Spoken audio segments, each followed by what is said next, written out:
नमस्कार दर्शक बंधु आपण को आम चैनल को स्वागत। आपणकर जदि कर्कट राशि तेबे एही भिडियोटी आपण मानक पाई सेतिपाई निजर व्यस्त बहुल समय मध्यरु मात्र 10 मिनिट समय आपण निज पाई दियंतु एवं जानतु एही 2025 र अंतिम मास माने एही डिसेम्बर मासटी आपणकर केमिति रहिबो, आपणको शुभ फल प्रदान करिबो ना अशुभ फल प्रदान करिबो। देखंतु एही डिसेम्बर मासर राशिफलटी आपणकर पूर्व मास गुड़िक परि सामान्य राशिफल नुहे, कारण एही मासरे छोट बड़ ग्रह को जदि गणना करा जाए तेबे 5टी प्रमुख ग्रह करिवे राशि परिवर्तन एवं एथि मध्यरु गोटे एमिति गोचर मध्य हेबो जी आपणकर वर्तमान समय रे माने गत 4-5 मास हेबो आपण को जो अत्यधिक करचिया कराइछि, आपणक रोजगार चली जाइछि किंबा रोजगार रे कम आसीछि, आपणक व्यापार वाणिज्य कर्म क्षेत्र रे जो समस्या बढ़ी जाइछि, विशेष भाव में आपण जो मानसिक दुश्चिंता दे गति करूछंती, आपणक संपर्क रे जो खटास आसीछि, यह छड़ा बिना कारण रे आपणकर खर्चर परिस्थिति एमिति बढ़िछि जे आपण यह बुझी पारु नांती जे केते रोजगार कले आपणको अंटिबो। सेथिपाई एही डिसेम्बर मासर राशिफल रे सेही ग्रह मानकर परिवर्तन गोचर विषय रे जानिबा जे आपणको आपणक शक्ति विषय रे जणाइबो, माने आपणक जीवन रे किछि गोटे बड़ घटना निश्चित भाव रे घटिबो। तेबे आसंतु जानिबा एही डिसेम्बर मास कोन आनिबो परिवर्तन आपणक जीवन रे। एही 5टी ग्रहक राशि परिवर्तन रे केउ ग्रह गुड़िक आपणको शुभ फल देबे, केउ ग्रह गुड़िक आपणको अशुभ फल प्रदान करिवे एवं ता सहित जानिबा किछिटा सहज प्रतिकार जहाँ आपणकर अशुभत्व को दूर करिबारे शुभाशुभ फल को वृद्धि करिबारे साहाय्य करिबो। सेथिपाई आपण आम सहित भिडियोर शेष पर्यंत जोड़ी होई रुहंतु कि एबे आसंतु भिडियोटी को आरंभ करिबा।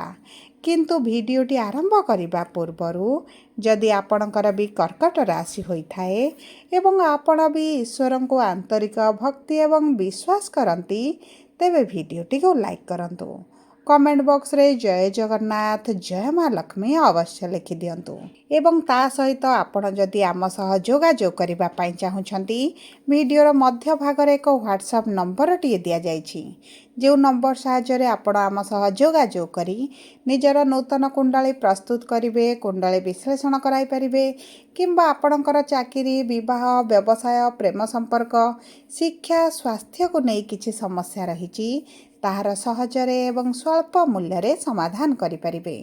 ता सहित दर्शक बंधु आपणकर राशि लग्न नक्षत्र अनुजाई आपणकर 2026 र प्रत्येक मास गुड़िक किपरि कटिबो, केउ मासरे शुभ फल प्रदान करिबो, केउ मासटी अशुभ फल प्रदान करिबो, ता सहित प्रत्येक मासर प्रतिकार सहित आपणको संपूर्ण वार्षिक राशिफल रिपोर्ट आपण आम सह जोगाजोग करी बहुत स्वल्प मूल्य रे पाई परिबे। सेतिपाई आपण आम सह भिडियोर शेष पर्यंत जोड़ी होई रुहंतु एवं व्हाट्सएप नंबर माध्यम रे आम सह जोगाजोग करंतु। एबे आसंतु कार्यक्रमटी को आग को बढ़ाइबा। तो सर्वप्रथमे जानिबा आपणक कर्कट राशि रे नवग्रहंकर स्थिति एही डिसेम्बर मास 1 तारिख ठारू किभଳି रहइबो।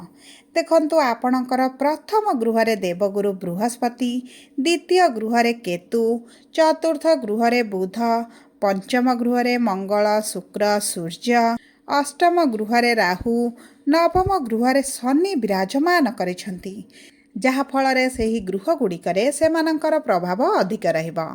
तेबे सर्वप्रथमे आसंतु जानिबा आपणक कर्मक्षेत्र आपणकर चाकरी व्यापार वाणिज्य एही डिसेम्बर मास 1 तारिख ठारू किभଳି रहिबा पई जाउछि। देखंतु आपणकर कर्मर गृहर स्वामी हेउछंती मंगल, जे आपणकर पंचम गृह रे नीच राशि रे विराजमान करिसंती एवं मंगल आपणकर 7 डिसेम्बर पर्यंत पंचम गृह रे विराजमान करिवे, तापरे आपणकर षष्ठ गृह को गोचर करिवे। देखंतु 7 डिसेम्बर डिसेम्बर पर मंगल आपणकर षष्ठ गृह को गोचर करने क्षणी आपणकर रोग ऋण शत्रुर गृह में विराज करेंगे माने आपण कर्म क्षेत्र शत्रु माने आपणकर ह्रास पाइबे। आपण शत्रु मानक आपण चिन्हट करेंगे, आपण शत्रु मानक जाणी परखी तांकठारु दूरता बनाइबे किंबा आपण छाए से आपणठारु दूरता बनाइबे। आपण शत्रु मानक आपण दमन करिवार मध्य संभावना अछि, किंतु मन रखंतु आपणकर जो गुप्त शत्रु माने वर्तमान अछंती तो आपणक सहित मित्रता आचरण करी आपणक पछरे जो निंदा अपवाद समस्या सृष्टि करुछंती सेमानकु आपण जानिबे चिन्हिबे एवं एही समयटी अवश्य आपणक पई टिके कष्टदायक रहिबो, किंतु एहा आपणक भविष्यत पई बहुत अधिक शुभदायक रहिबो, लाभदायक रहिबो। ता सहित देखंतु मंगल जेतेबेले षष्ठ गृह में विराजमान करेंगे आपणकर जदि किछि लोन आनिबार थिला नूतन व्यवसाय पई किंबा आपण अर्थर आवश्यकता करुथिले नूतन इन्वेस्टमेंट खोजुथिले तेबे मध्य यह आपणक पई बहुत गुडे सुजोग आनिदेब। आपणक कर्म क्षेत्र में आपण गोटे पाद आगक बढ़ाइबा पई निश्चित भाव में चेष्टा करिवे। देखंतु एही समयटी आपणकर कर्मर समय, कारण कर्मर कारक ग्रह आपणकर भाग्यर गृह में विराजमान होइछंती। तेणु करी आपणकर भाग्य सेतेबेले आपणक साथ देव जेतेबेले आपण कर्म करिवे। तेणु करी आपण जदि नूतन व्यवसाय करिवे बोली चिंता करूछंती, नूतन चाकरीर संधान रे अछंती, आपणक कर्म आपण सठिक भाव में करंतु आपणको सफलता निश्चित भाव में प्राप्त हेबो। ता सहित जदि आपण पुराना चाकरी छाड़ी नूतन चाकरी रे जॉइन करबा पई चाहुछंती, चाकरी रे किछिटा परिवर्तन चाहुछंती, यह मध्य आपणक पई शुभदायक रहइबो। कारण गुरुंकर दृष्टि आपणक भाग्यर उपरे शनिक उपरे रहउची एवं गुरु आपणकर प्रथम गृह में विराजमान करी भाग्य को आपणक ठारु दुई पाद आगरे चलाइबे, जो कारण आपणकर मान सम्मान वृद्धि हेबा सहित आपणकर उच्च अधिकारी सहित संपर्क भल रहिबो। आपणकर जो कार्यटी अटकी रहितला दीर्घ दिन हला चेष्टा करूछंती होई पारु नथला सेही कार्य मध्य आपणकर संपूर्ण हेबो। एवं मन रखंतु जदि आपणक उपरे किछि मिथ्या एलिगेशन लागिछि, मिथ्या कोर्ट कचेरी केस रे फसा जाइछि, आपणको बदनाम करिबा पई चेष्टा करा जाइछि, सेथिरु आपण निश्चित भाव में बाहर को आसिबे। एवं आपण जदि एही समय विदेश यात्रा करिबा पई चाहुछंती, विदेश रे चाकरी करिबा पई चाहुछंती, या मध्य आपणक पई शुभदायक रहिबो। किंबा आपण जदि पूर्वरु विदेश रे अछंती तेबे मध्य आपणको शुभ फल प्राप्ति हेबो। एबे आसंतु जानिबा एही डिसेम्बर मास प्रारंभरु आपणकर आर्थिक स्थिति किभଳି रहइबो। देखंतु केतु आपणकर द्वितीय गृह रे धनर गृह रे विराजमान करिसंती, ता सहित शनि आपणक भाग्यर गृह में विराजमान करिसंती।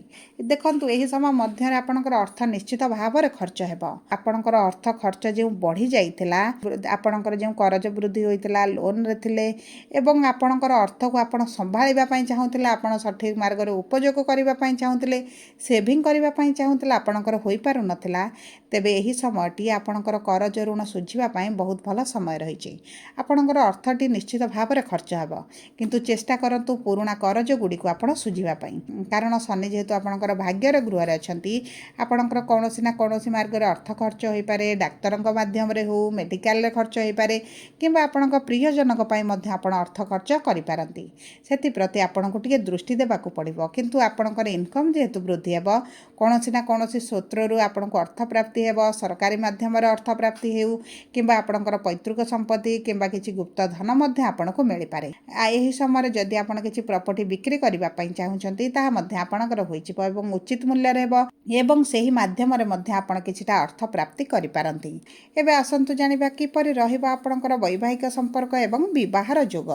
देखंतु विवाहर गृहर स्वामी हेउछंती शनि, जे आपणकर भाग्यर गृह रे अछंती। मन रखंतु आपणक कुंडली रे जदि शनि भल स्थिति रे अछंती, शनि पीड़ित नाहंती, शनि नीच नाहंती, तेबे आपणकर विवाहर बहुत अधिक जोग बनुछि। आपण पुरुष हुंतु बा महिला हुंतु, आपणकर एही डिसेम्बर मासरे विवाह ठीक होई पारे, मन पसंदर प्रस्ताव मिली पारे एवं आपणकर विवाह मध्य होई पारे। किंतु जदि आपणकर शनि खराब स्थिति रे थिबे तेबे विवाह रे टिके विलंब आपण देखि पारंती। सेति पई आपण किछिटा प्रतिकार मध्य आपणको करिबाको पड़ी पारे। ता सहित जदि आम देखा आपण वैवाहिक संपर्क को तेज आपण साथी स्वास्थ्य किछिटा समस्या देखा दे पारे जो कारण आप चिंतित रही पारती साथी इनकम किछिटा कमी जापे साथी चाकरी चली जापे कि आर्थिक स्थिति आपन को बहुत अधिक समस्या पीड़ार भी रखिपारे।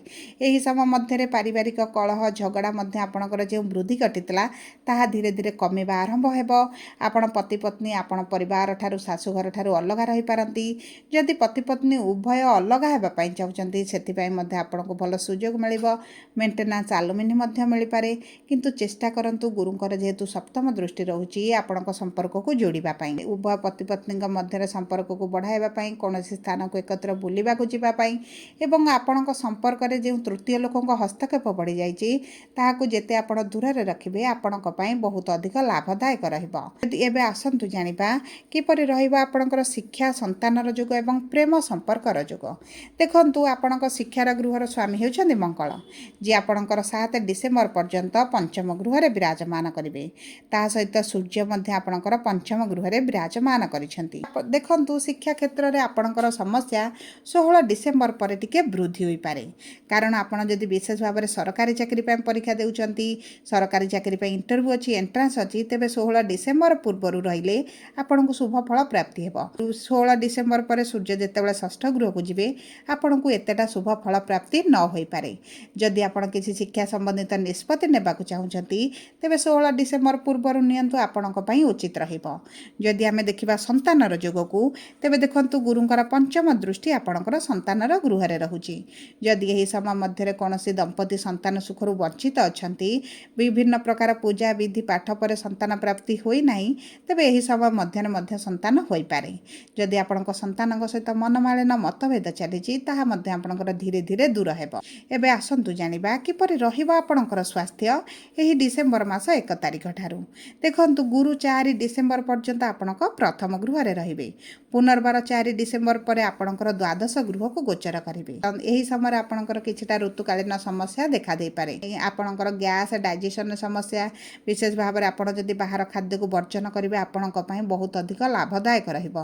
ता सहित थंडा ज्वर खास सर्दी पेटर जंत्रणा आपण अनुभव करिपारंती। एमिति भी होई पारे आपण को मेडिकल रे एडमिट होबाको मध्य पड़ी पारे सेथिपई आपण को टिके दृष्टि देबाको पड़िबो। ता सहित सूर्य आपणकर षष्ठ गृह रे रहिबे रोग ऋण रिपुर गृह रे रहिबे तेणु करी पुराना स्वास्थ्य समस्या आपणकर धीरे धीरे उपशम पाइबे। एवं देखंतु आपणक स्वास्थ्य रे विशेष बड़ समस्या आपण देखिबेनी किंतु छोट बड़ समस्या आपण सम्मुखीन होई पारंती। सब पर अशुभत्व को दूर करबा पई आपण प्रतिदिन चंद्रमांकर बीज मंत्र संध्या समय रे 108 थर पाठ करंतु। किछि गरीब लोक मान चीनी किंबा क्षीर दान करंतु एवं ताहा सहित गुरुंकर बीज मंत्र 108 थर जप करंतु एवं चेष्टा करंतु गो सेवा करबा पई गाय को किछि चारा खुआइबा पई या मध्य आपणक पई बहुत अधिक शुभदायक रहइबो। जदि आपणकर कर्कट राशि होइथाय वीडियोटी किभଳି लागला कमेंट बॉक्स रे लिखि जणातु। जदि प्रथम थर आम चैनल को आसिछंती चैनल टी को सब्सक्राइब करंतु पाखरे थिबा बेल आइकन को प्रेस करंतु।